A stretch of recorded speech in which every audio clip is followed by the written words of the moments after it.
E é algo tão interessante porque Deus, Ele nos ama,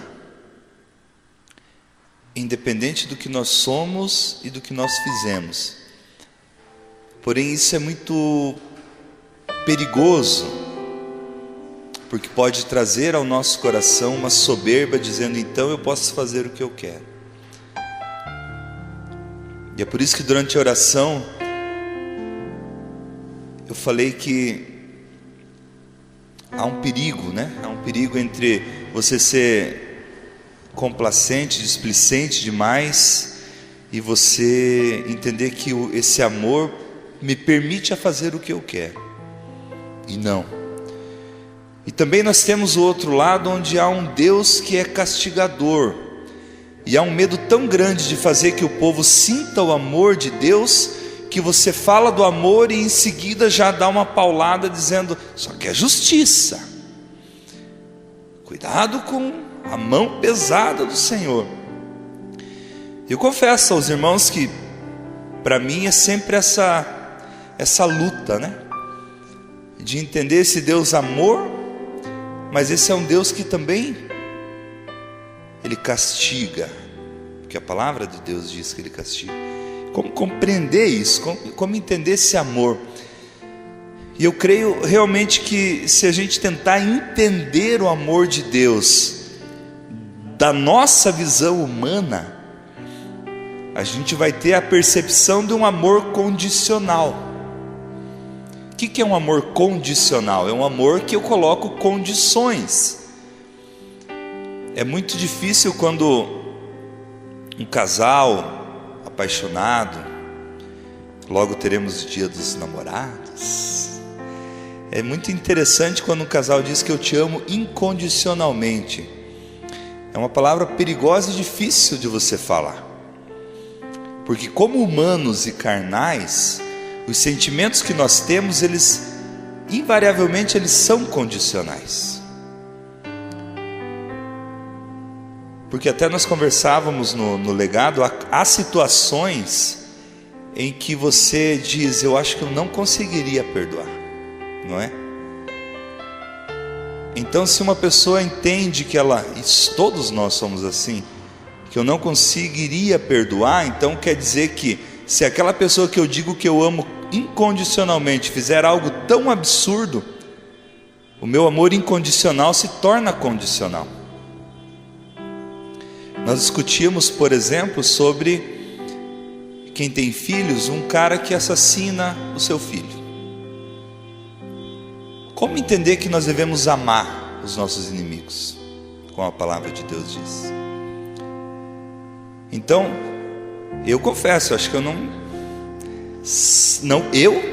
não conseguiria perdoar uma pessoa que fizesse tal coisa. Mas eu sei que o Espírito Santo de Deus que vive em mim conseguiria me convencer ao perdão. Esse é o ponto principal. Toda vez que nós tentamos entender o amor de uma forma holística, humana, nós vamos entender com condições. E quando nós entendemos o amor que vem de Deus, pelo Espírito Santo, ele se torna um amor que não é condicional. É aquela velha história, né? Nós, pela nossa própria força, nós não seríamos salvos, porque nós somos pecadores, nós somos maus. Você não precisa fazer nada para ir para o inferno. Tinha um vídeo, uma foto, né? Publicaram, acho que no WhatsApp ou no Face. Para você ir para o inferno, você não precisa fazer nada. E tinha um cara só com os braços cruzados assim. Você não precisa fazer nada para ir para o inferno, porque o morno já é do diabo. O morno é vomitado. Então, nossa condição humana nos leva sempre a pecar.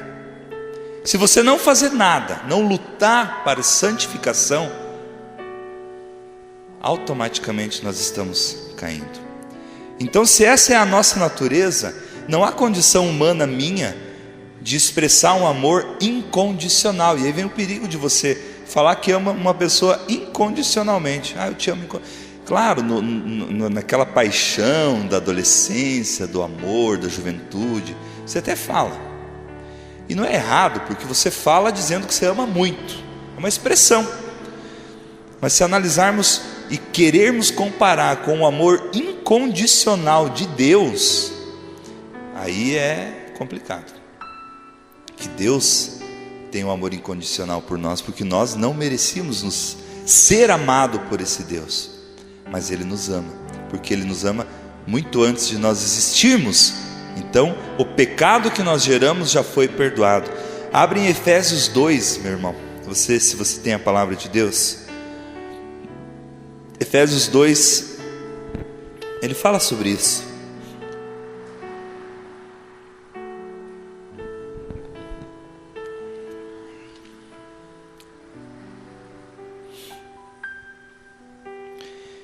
Efésios 2, a partir do versículo 4, diz assim: amém?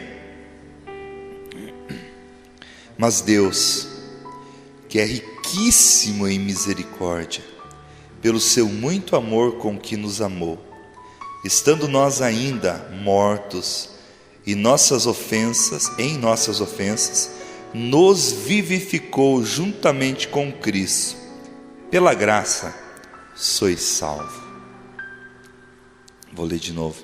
Mas Deus, que é riquíssimo em misericórdia, pelo seu muito amor com que nos amou, estando nós ainda mortos em nossas ofensas, nos vivificou juntamente com Cristo, que pela graça sois salvos. E é isso que é interessante, porque nós como pecadores, Ele já nos amava. Ele não te ama porque você hoje é um cristão, porque aqui diz que Ele nos amou antes, enquanto nós éramos do pecado, quando éramos mortos em nossas ofensas, nos vivificou junto com Cristo. Isso também nos leva a entender como, ou tentar compreender como amar os nossos inimigos. Somente pela presença do Espírito Santo, somente pela graça do Senhor. Porque Ele diz que assim deveis agir: amai os vossos inimigos. E logo à frente Ele diz, está em Mateus, né? Depois nós vamos abrir. E logo à frente Ele diz assim que o Senhor, Ele traz o sol tanto para o ímpio quanto para o justo. A chuva cai tanto para o ímpio quanto para o justo. Isso é uma expressão de que Deus, Ele nos amou antes de nós virmos a Cristo, mas também Ele ama aquele que está lá fora, que ainda não veio a Cristo, porque Ele faz gerar o sol e faz cair a chuva para todos. Isso é um amor incondicional, porque Ele não condiciona a que Ele seja primeiro, Ele tenha que ser salvo para depois amar. Ele já nos amou, porque senão nós teríamos soberba e dizer: eu sou salvo, eu sou amado. Mas quem está lá fora, como se houvesse um dentro e fora, mas aquele que ainda não foi chamado por Deus, que ele não é amado. E não, ele é amado. Agora, como saber os que são eleitos e os que não são eleitos? Nós não temos como saber, porque isso é uma escolha de Deus. E aí vem sobre o que é amar ao irmão, amar ao próximo. Se nós queremos ser e seguir os passos do Senhor, devemos amar aos inimigos. Mas amar aos inimigos eu entendo em olhar a eles como filhos de Deus, que apesar no erro, que apesar de caídos, que apesar de errados, a qualquer momento o Senhor pode dizer: vem, filho meu. E aí nós teremos um risco de olhar e continuar a odiar aquele pelo que ele fez enquanto ímpio. E aí corremos o risco de ele, já salvo, como nós já fomos salvos, em não manter esse amor, porque estaremos contaminados com o ódio daquilo que Ele fez por nós. Em resumo, amar a pessoa, porque as atitudes são frutos daquele antigo homem, daquela antiga pessoa. É um pouco complexo, mas é da mesma forma assim, se nós não olharmos assim, amar a pessoa, e não olhar para o que ela gerou enquanto não salva, daí nós não podemos nos perdoar, porque enquanto não salvos, nós geramos tristezas, nós geramos decepções, nós geramos coisas más, muitas vezes querendo e muitas vezes não, mas geramos decepções, angústias, criamos maldade. Então, se nós não perdoarmos ao outro enquanto pessoa, não enquanto atitude, para que quando o Senhor o chame e o salve, nós entendermos o amor dele, nós teremos dificuldade em nos amar como pessoas salvas. Então o Senhor, Ele nos amou antes mesmo de nos criar. Quer dizer, o amor incondicional. Isso é amor incondicional. Agora, nós dizermos que amamos ao outro incondicionalmente, aí é complicado. Porque para gerar esse amor que é incondicional, independente da condição que a pessoa está, nós não conseguimos. É possível pela graça, mas não pelas nossas forças. Abre Mateus 5,45, meu irmão.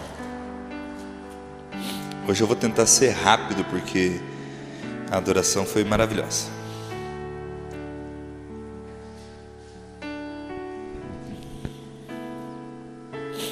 Mateus 5, do versículo 44 e 45, diz assim: Eu, porém, vos digo, amai a vossos inimigos, bendizei os que vos maldizem, fazei bem aos que vos odeiam, e orai pelos que vos maltratam e vos perseguem, para que sejais filhos do Pai que está nos céus, porque faz com que o sol se levante sobre os maus e os bons, e a chuva desça sobre justos e injustos. Para dizermos que merecemos o amor de Deus, tem que haver um esforço em nós de amar os nossos inimigos. Para que possamos ser a imagem e semelhança de Jesus, tem que haver um esforço. Esforçai-vos, e pela graça nós poderemos alcançar esse amor. E nós já vimos vários depoimentos de pessoas que odiavam os seus inimigos. E inimigo pode ser não uma pessoa externa, não o inimigo que... Às vezes o inimigo dorme ao lado, sabe? Às vezes a gente considera o inimigo que está dormindo ao lado.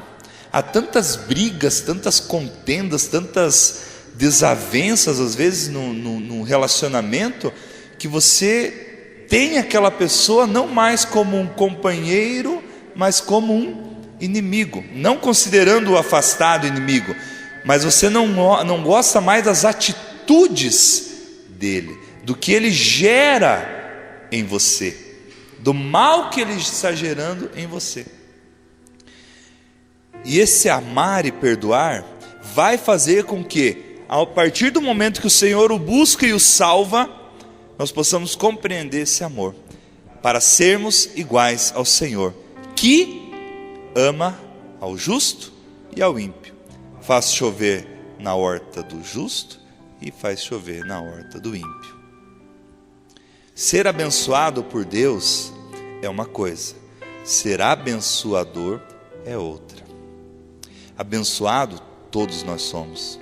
Abençoado até o ímpio é. Por que que o ímpio prospera? Porque ele pega aquilo que Deus dá e faz frutificar. Agora nós só seremos a expressão do amor de Deus e seremos diferente do ímpio quando nós pegamos aquilo que Deus nos deu, transformamos em algo assim como o ímpio, mas que isso não pare em nós e gere vida. Isso é ser abençoador e não abençoado. Essa é a grande diferença. Precisamos ser abençoadores, levar a bênção e não apenas receber a bênção. Que nessa noite, compreendendo que estando em Cristo nós podemos, se estivermos com Cristo nós não conseguiremos. Quem estava no legado entendeu e compreendeu isso. Estar com Cristo é estar ao lado. Estar em Cristo é estar deixando Cristo gerar atitude, Cristo gerar vida em nós. É Ele quem coordena as nossas atitudes. Somente em Cristo é que nós poderemos entender o amor de Deus e como amar ao outro. Amém? Que nessa noite nosso coração possa se encher de alegria em saber que esse Deus nos ama incondicionalmente, mas também que Ele quer que nós sejamos como Ele. E aí nós precisamos da obediência e gerar amor. O amor e o amor supera tudo. O amor é o que nós precisamos gerar. O amor ao próximo, o amor à família, o amor ao necessitado, o amor àquele que não merece. Gerar amor e fazer um mundo melhor. Como sempre o nosso pastor diz, nós podemos viver a eternidade, viver o céu a partir daqui. Escolhamos viver a partir daqui. Amém?